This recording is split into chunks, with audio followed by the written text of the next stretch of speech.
BJP के मंत्री, कल एक मंत्री भाषण दे रहा था हमारे समाज का था, वो रेवंत राम जी को डांगा राम जी कह रहा था, कह रहे डांगा राम जी को वोट दो। अब आप बताओ ध्यान बुद्ध के कह रहे हैं कि वर्ष उनको ध्यान नहीं क्या है।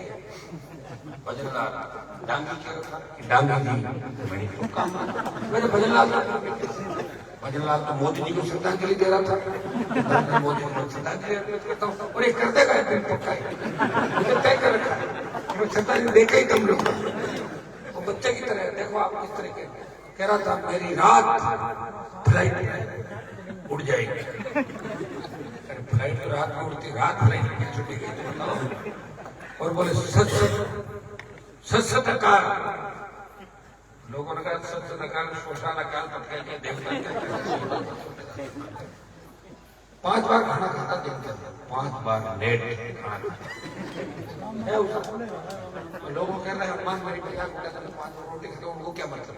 मैंने कहा मुझे मतलब नहीं, चिंता तो करूंगा ना राजस्थान हमारा सीएम क्या करता है, लोग फॉलो करने लग जाए, हर आदमी 5 बार खाना खाने लग जाएगा फिर अनाज का क्या होगा, कहा 2-3 बार रोपाई करता 5 बार रोटी खाता है वैसा व्यक्ति नहीं पता उनको। ब्यूरोक्रेट चलाते हैं सरकार, पता नहीं कहां से सरकार चल रही है, कौन चला रहा है, और कांग्रेस तो मजे ले रही है। 7 टिकट बांटी है ना कांग्रेस ने, वो किस तरह बांटी आपको तो देख लो, पता लग जाएगा आपको जो रिजल्ट आएगा। मुझे लग रहा है कि फिक्र किसी को किसी की नहीं, सब मजे लेने में व्यस्त है। कांग्रेस का कुछ नेता जो पेपर लीक के अंदर आरोपी थे, आरपीसी के घोटाले के अंदर प्रमुख भूमिका में थे और मिड डे मील का घोटाला किया, वो डरे हुए कि बीजेपी में गिरफ्तार करके जेल में डाल देंगे। बीजेपी का कोई भी फोन आता है वो वही बयान देते हैं जिससे भारतीय जनता पार्टी को फायदा मिलता है। तो कांग्रेस बीजेपी की गोद में बैठी हुई राजस्थान में, कौन लड़ेगा आपके लिए लड़ाई बताओ मुझे। यह व्यक्ति है जो पेपर लीक के माफियाओं को सलाखों के पीछे डलाएगा, उस मिड डे मील और आरपीएससी के भ्रष्टाचार करने वालों माफियाओं को। अभी बड़े मगरमच्छ तो पकड़े ही नहीं गए, छोटे छोटे लोगों को पकड़ा है जिनका कोई पॉलिटिकल, जिनके ऊपर हाथ नहीं था किसी का, उनको पकड़ के अंदर डाल दिया। लेकिन नेताओं को काम पकड़ा जिनके कोचिंग सेंटर, जिनके कहने से पेपर लीक हो रहे थे, जिनके ऊपर आरोप लगे आरपीएससी में भ्रष्टाचार, मिड डे मील के अंदर घोटाले के, वो तो पकड़े नहीं जा रहे। सरकार को 1 दिन में पकड़ लेती है, सरकार को लाओ पकड़ लाओ बाद में कर लेंगे, लेकिन मिलाजुली का खेल है। इसलिए इस तरह के काम आपको दिखेंगे, बयान कुछ होगा और नेता रात को मुलाकातें करते हुए अजर नजर आएंगे। मैं तो आपको इतना विश्वास दिलाता हूं कि मैं जो लड़ाई मैंने लड़ी है उसका परिणाम अभी तक मुझे नहीं मिला।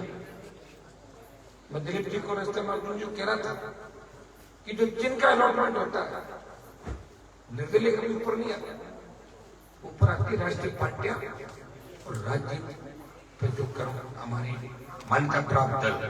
अभी मेरी पार्टी को राज्य में मान्यता प्राप्त है 2029 तक, जो आपने बनाई आरएलपी 2029 तक बोतल का चिन्ह राष्ट्रीय लोकतांत्रिक पार्टी का रिजर्व है राजस्थान में। दूसरे स्टेट में अगर चुनाव हो तो पहले अगर मांगू कि मुझे चुनाव लड़ना 2 महीने पहले 3 महीने पहले तो बोतल मुझे मिलती थी, क्योंकि राजस्थान में मेरे पास बोतल का 1 2 3 4 वही लोग आप मुझे धन्यवाद। एक किसान के बेटे ने संघर्ष करके इन राष्ट्रीय पार्टियों के साथ 1 नंबर पर चुना गया। ये आपके आशीर्वाद हाथ में फूल नीचे चले गए और बोतल 1 नंबर पर। अगर निर्दलीय और ऐसी पार्टियों की जिसका मान्यता नहीं तो 6, 7, 8, 9 रुपए अपन को चिन्ह रूप में वो तो ले गए थे। मेरे आपको ध्यान है टायर आया था, उसे मान्यता नहीं मिली थी। और टायर में जब मैं एमपी बना मेरी पार्टी को मान्यता मिल गई। राजस्थान में 25 में 1 सांसद, ये है 25 में 1 सांसद, 6 विधायक, 6% वोट, उस दल को मान्यता मिलती है। और देश में अलग तरीके के समीकरण, फिर देश के अंदर बड़ी मान्यताएं मिलती है। जितनी भी कई पुरानी पार्टी ये मान्यताएं खत्म हो गई। बड़े बड़े लोगों के झंडे तो चेंज नहीं हुए, लेकिन चिन्ह उनके जब चाहे सरकार जब्त कर लेती है, क्योंकि चिन्ह उनके परमानेंट नहीं है। मैं बड़े बड़े किसान नेताओं की पार्टियों को जानता हूँ, नाम नहीं लूंगा, सबके मेरे अच्छा दोस्त है, ठीक नहीं रहता, लेकिन जब चाहे सरकार जब्त कर सकती है, क्योंकि उनका वोट परसेंटेज और उनका रेशियो ठीक नहीं बैठ रहा है, लेकिन उनके चिन्ह आ जा सकते हैं। लेकिन आपका 29 तक ये चिन्ह रहेगा। अगर पंचायत चुनाव लड़ेंगे और कोई चुनाव होगा 29 से पहले, तो जो बोतल का चिन्ह राजस्थान के अंदर किसानों की पार्टी राष्ट्रीय लोकतांत्रिक पार्टी का बुक है, रिजर्व है और 1 नंबर पे आ गया। इससे बड़ी खुशी हमें नहीं हो सकती। कम से कम बल्ला 5 नंबर पे अब लोग पैर पूछते चाहता है बोतल देखी फायदो या नुकसान बहुत बढ़िया फायदो, सब लोगों की रणनीति वह काम आई, बढ़िया फायदा हो गया। चोपड़ों में रानी के अंदर में था, बेटियों को मैंने पूछा, बेटियों बताओ बताओ बताओ, तो एक बेटी बोली महिला सशक्तिकरण, महिला शक्ति को बढ़ावा। मैंने ये तो दिया, तभी तो महिला उम्मीदवार होता। कितनी खुश होके सब मिलने के लिए जब हम दूसरी हमारी गाड़ी में कांगड़ों के और गाड़ी में गए तो कितनी महिलाएं और बच्चे आई देख रहे। तो मैंने कहा आप हमारी उम्मीदवार आ रही। तभी मैं नारायण में टेलीफोन, मैंने कहा भाई बाकी लोग मेरा इंतजार करें, महिला और बच्चा खेतों से रास्ता नहीं था, वो सब इकट्ठे हो गए, इस कैंडिडेट को भेजो, वो कैंडिडेट से मिलने के लिए। निश्चित रूप से एक संदेश आगे दिया कि युवाओं किसानों के साथ साथ राष्ट्रीय लोकतांत्रिक पार्टी महिलाओं को बढ़ावा देने का भी प्रयास करेंगे। ये हमारी माताओं बहनों के लड़ेंगे पार्टी और 50% भागीदारी आप लोगों की है। बीजेपी पार्टी तो महिला बिल लाने की बात करी थी, आरक्षण की बात करी थी, साथ ही साथ में 3 टिकट देते थे, कौन मना करा था। लेकिन आपकी इच्छा के अनुरूप हम एक कोशिश करेंगे, नया प्रयोग किया कि खींवसर की सीट से महिला उम्मीदवार जीत के विधानसभा में जाए और मजबूती से आपकी बात उठाए। दो ही बात, बीजेपी का उम्मीदवार देख लो, आपके आरएलपी का उम्मीदवार देख लो, विषयों की जानकारी आप देख सकते हो, पढ़ाई लिखाई देख सकते हो और गाइड करने वाले कौन है, इनको गाइड करने वाला अपन सब है। आप अगर फोन पे चलते, फोन पे ही कर दोगे ये काम, फोन पे निकल जाएगा, वहां तो हिसाब किताब नहीं है। अगर जिता भी दोगे तो एक टांग खींच के कुचेरा की तरफ ले जाएगा, एक खींच के खींचर की तरफ ले जाएगा और तीसरा कोई उस साइड में ले जाएगा। कौन है वो, कहाँ जाएगा, कागज लेके, ये तो बताओ मुझे। अरे भाई खुद के हाथ में कुछ भी नहीं है। इतने कोई फैसला आदेश हो तो और कोई आदेश आ जाए, लेकिन मैं धूप में खड़े रहो, वो कह दे भूल जाए वापस, बेचारा धूप में खड़ा रहेगा, क्या करेगा बताओ। पूरे दिन भजला के मन के धूप में खड़ा रहना, जाने कौन तो नहीं जाने लगा। आज में बहुत बड़ी दिक्कत। और कल को जैसा ज्योति मिर्जा पता नहीं उसकी मनसा क्या था, कह रहे थे कि एक विधानसभा में भेज दो, हनुमान जी तो ठेकर लग गया तो विधानसभा में नाची और आड़ पाड़ मूंग डोका जगह बांट लेगा। विधानसभा में मूंग डोका विधानसभा से थे, विधानसभा लोकसभा के अंदर मूंग की खेती थोड़ी होती है। आड़ पाड़ कट आड़ पाड़ मूंग डोका वो जगह बांट ले और नाच नाचने में थोड़े बदलवाई जाए। विधानसभा में तो लड़ने के लिए देखना, अब पता नहीं कितने तरह के लोग उनके साथ चल रहे हैं, क्या क्या बातें कह रहे हैं, क्या क्या वीडियो आ रहे हैं। मैं तो कह रहा हूँ भगवान ना करे तो और नहीं आ जाए कोई बात, उसका भी हमें चुनाव ध्यान की। चुनाव का अंदर पता नहीं लगता और कई तरह के लोग होते हैं, किसी के हाथ में गलती से माइक पकड़ा दो, पता नहीं कौन सा प्रवचन दे दे, इस बात का पता नहीं चलता।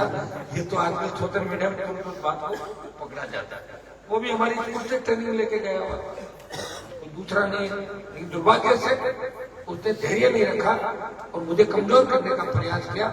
जो लड़ाई में आम किसान जवान के लड़ रहा हूँ, 36 कौम के लड़ रहा हूँ, ये एक नहीं ऐसे 100 लोग छोड़ के भागे। कोई कांग्रेस में शिफ्ट हो गया, कोई भाजपा में हो गया, कोई कहीं चला गया और कोई कहीं चला गया, कोई MP बन गया, कोई दूसरी पार्टी से विधायक बन गया। ये दुर्भाग्य है। तभी तो मैं कभी कभी सोचता हूँ मैं क्यों लड़ रहा हूँ इस राजस्थान के लिए, मुझे क्या मिलेगा। आखिर आना तो एक मिलेगा क्या, ये तो मेरे पास था ही पहले से। मैं भी जाके हाथ जोड़ के खड़ा हो जाता कई बार। कौन देख रहा, बंद कमरे में किसने किसके पैर पकड़े, देखे किसी ने नहीं देखे ना। तो माए जात पग पकड़ बारह कहीं यार मैं बहुत मजबूत था, ठाकुर माए पकड़ नहीं देखते। तो बड़ा अचंभा होता कि जिस दिन फार्म भरा, क्या बात, फार्म से पहले टिकट मिला, क्या क्या बात की, पता लगा कि खींवसर चले गए, खींवसर वाला दरवाजा नहीं खुला रहा। लिख दी क्या हो किले के सामने, अरे केपड़ा सामने हमारा हटा गया और नहीं खुला, दरवाजा खोला नहीं, झूठा जाए फटाखा छोड़ कर जो बात होगी गुणों बात सोएगा तो सोई पता दरवाजे नहीं खुले संगत गया घंटा लगाने पड़ेगा तो मैं देखिए किसी उम्मीदवार के बारे में नहीं बात करूंगा, मैं इतनी बात आपको करूंगा ये लड़ाई थोड़ी सी बड़ी है और ये लड़ाई देखो खियोंसर का मान सम्मान बढ़ा और नागौर का सम्मान देश में बढ़ा। मैं ये नहीं कह रहा हूं मैंने बढ़ाया, लेकिन आपने मुझे ताकतवर बनाया और मैंने आपका सम्मान बढ़ाया। मैं चाहता तो सत्ता की सवारी कर लेता, मुझे कौन रोक रहा था? सत्ता तो मेरे पीछे पीछे घूम रही है आज क्या और मान जी मेरी सवारी करो, मैं नहीं कर रहा हूँ सत्ता की सवारी, क्योंकि मैंने वचन दिया कि मैं इस तरह नहीं जाऊंगा आपको छोड़ के, धोखा नहीं दूंगा, टिकट भी बंद कमरे में नहीं बांटूंगा। जब खियोंसर की टिकट तय हुई उससे पहले दिन आप सबको बुलाया था और आपसे मैंने अधिकार आपने कहा कि आप तय करो मान। उसके बाद दूसरे दिन 2 बजे 3 बजे टिकट तय की थी, मतलब आपको पूछा बुलाकर बताओ क्या करना है, तो आपने कहा कि आप जो करोगे फाइनल है, इस लड़ाई में हम आपके साथ हैं। इस तरह कांग्रेस में भी बांटते हैं टिकट, बांटे हैं क्या किसी ने पहले टिकट बताओ? 19 के अंदर भी जब आप लोग आए आपने कहा नारायण का चुनाव लड़ना है, ठीक है आपने कहा सामने टिकट जारी कर दिया, ठीक होगी बात क्या आप लोग तैयार थे, आप लड़े। नारायण को धन्यवाद हो कि 5 साल यह विधायक रहा, हर आंदोलन में हर शादी ब्याह में मौत मरण इस इलाके को आपको छोड़ा नहीं, आपके बीच रहा और कभी उंगली नहीं उठी कि हनुमान के भाई ने कोई गलत काम कर दिया। मेरे लिए इससे ज्यादा खुशी की बात नहीं हो सकती, क्योंकि अगर मेरी पार्टी के किसी नेता पर उंगली उठती तो मेरे पर उठती, तो मेरा भाई है। और इस बात का भी धन्यवाद कि पूरी ताकत लगाकर इस चुनाव के अंदर लगा हुआ रात को 3-3 बजे तक घूम रहा है, क्योंकि ये लड़ाई नारायण हनुमान की लड़ाई नहीं है, ये लड़ाई राजस्थान के किसानों के सम्मान की लड़ाई है, ये 36 कौम की लड़ाई है। भाइयों जब आजादी के आंदोलन का इतिहास पढ़ोगे तो राजस्थान के अंदर जो लोग लड़ते रहे उनका इतिहास लिखा गया, जो लड़े नहीं और सत्ता के अंदर शामिल हो गए इतिहास के अंदर उनको गालियां पड़ती समय समय। तो ये संघर्ष की जो कहानी की शुरुआत आपने करी है, ये अब आपके सामने मामला आ गया और मुझे पूरा भरोसा है खियोंसर की जनता पे। जब मैं यहाँ नहीं आता था तभी मुझे जिताते थे, अब तो मैं खुद आपके बीच घूम रहा हूँ, मैं नहीं घूम रहा हूँ, अब तो पूरा खियोंसर का इलाका और सर्व समाज हनुमान बेनीवाल और आपकी आरएलपी पार्टी जिसका गठन आपने किया कल से साल में थे, उसकी मजबूती के लिए घूमने में आपको विश्वास दिलाता हूँ कि बड़े वोटों के अंदर से अगर जीत होती है तो संदेश दिल्ली तक जाएगा कि हनुमान के बिना अब 28 का राज नहीं बनेगा। और 2-3 नेता हमारे जो हैं उनके के अंदर नेताओं के अंदर क्या होता है, जैसे जीत होती है ना तो नेता खड़े होते हैं और हारते ही ग्लूकोज चलाने लग जाते हैं नेताओं के। तो नेताओं में मेरे ज्यादा कौन जाता है, नेताओं में पीछे थोड़ी सी ताकत मिली बाहर आ गए और कमजोरी है मार जाता है। तो आप मुझे अगर ताकत दोगे तो कोई कोना खोतरा नेता बढ़िया कमजोर पर उठा ले बड़ा कर सकते आज कोई चलो राजस्थान तैयार लड़ाई की। पहला काम करूंगा अग्निवीर व्यवस्था को खत्म करूंगा और दूसरा किसान कर्ज उसको लेकर लड़ाई लड़ रहे 16 लाख करोड़ का कर्जा किसानों का माफ कराने के लिए पूरी लड़ाई दिल्ली में लड़ेंगे। तमाम आपके जो काम है वो पूरे कराएंगे। बहुत लंबा समय हो गया, 9:30 से ज्यादा 10 बज गए और अभी 1-1.5-2 घंटे और लग जाएंगे। 3 मीटिंग तो कैंसिल करिए। मैं धन्यवाद आपको दूंगा कि आप 6 घंटे से हमारा इंतजार करें और आप इसलिए इंतजार कर रहे हो, आप बहुत ज्यादा समय प्यार में से करते हो।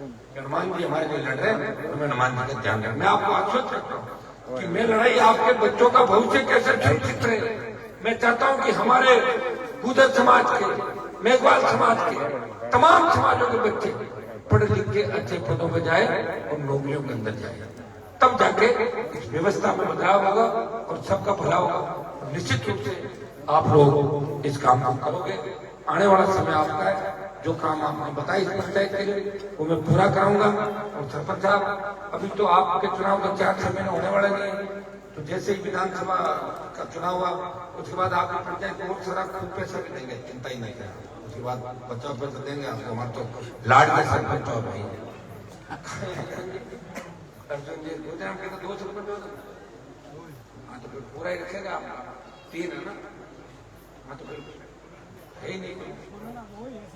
2-3 मानने में तो एकाध और को ऐड पड़ो जी प्रणाम होते प्रणाम करते हो तो बहुत बहुत। हाँ जिला परिषद की हमारी सदस्य बहन मंजू जी गुजर जी का नाम मंजू जी बहुत मजबूती चुनाव जीती आपकी पैरोकारी करती है इस इलाके की और महिला शिक्षा का ये बहुत ढंग से अपनी बात भी रखती है। निश्चित रूप से हमारा नागपुर आगे बढ़ेगा। ये हमारा इलाका बेड़ता का केंद्र है, इस इलाके को भी आगे बढ़ाने का पूरे प्रयास करेंगे। बहुत बहुत आपको धन्यवाद। जय हिंद।